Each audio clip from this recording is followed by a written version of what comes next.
ke IKN gitu. Nah, cuman oke, udah nanti itulah. Ya. Tapi oke, ini sebelum lompat-lompat. Tadi kan pertama kita yang RUU TNI itu. Teknisnya tadi. Tadi kan teknis soal fasilitasnya dan lain-lain. Cuma balik lagi ke topik yang mereka diem-diem berarti ini. diem-diem, asli diem-diem. Satu diam-diam. Terus gue belum terlalu baca detail kalau soal kronologinya. Kalau sampai terus bisa ketahuan terus orang terobos itu gimana? Iya, yang nerobos itu temannya teman saya tuh. Yang nerobos itu. Kenapa gitu? Ya karena gak bilang-bilang, kemudian pindah.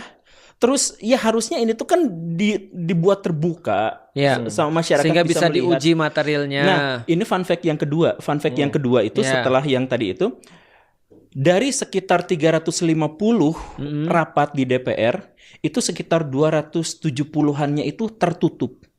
Berarti tidak dibuka ya? Tidak Padahal dibuka. sebenarnya rakyat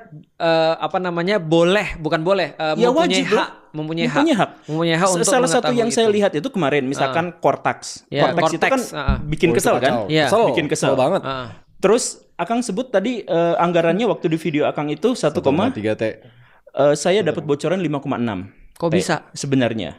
Nanti tudingan-tudingan itu harusnya dirapatkan, rapat terbuka karena salah satu tim saya kan yang menggugat itu tuh. Iya. Nah, harusnya dibuka, tapi itu lagi-lagi rapat tertutup. Dipertanggungjawabkan harusnya. Rapat tertutup. Jadi apa-apa tuh rapat tertutup. 275 di antara 560. Di antara 350. 350 275. Berarti sekitar 80%. 80% rapatnya tertutup. Padahal DPR, Dewan Perwakilan Rakyat, saya pengen nuding nih, Dewan Perwakilan Rakyat, tetapi terhadap rakyat itu justru mereka tidak transparan, tertutup. Dan ini fun fact yang ketiga. Coba kita cek sebenarnya rapat-rapat DPR itu urusannya apa aja.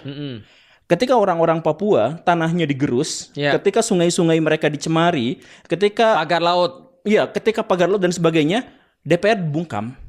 DPR tuh nggak ngomong. DPR tuh nggak cerita kemana-mana. Ketika misalkan masyarakat Indonesia itu minta dari tahun 2008, minta supaya koruptor itu dimiskinkan, gak pernah ada cerita rapat di situ, gak pernah ada cerita sidang di situ. Perampasan aset aja. Jadi yang dibicarakan di DPR itu apa?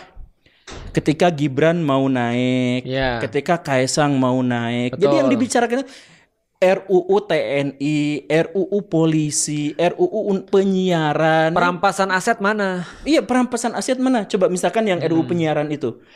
Saya mau nanya, kelompok masyarakat mana yang minta supaya dibatasi anggota para influencer tidak boleh memberitakan ke masyarakat? Dibatasi. Saya nanya ini ke siapa? Kan harusnya DPR itu mengolah sesuatu yang menjadi aspirasi rakyat. Aspirasi dari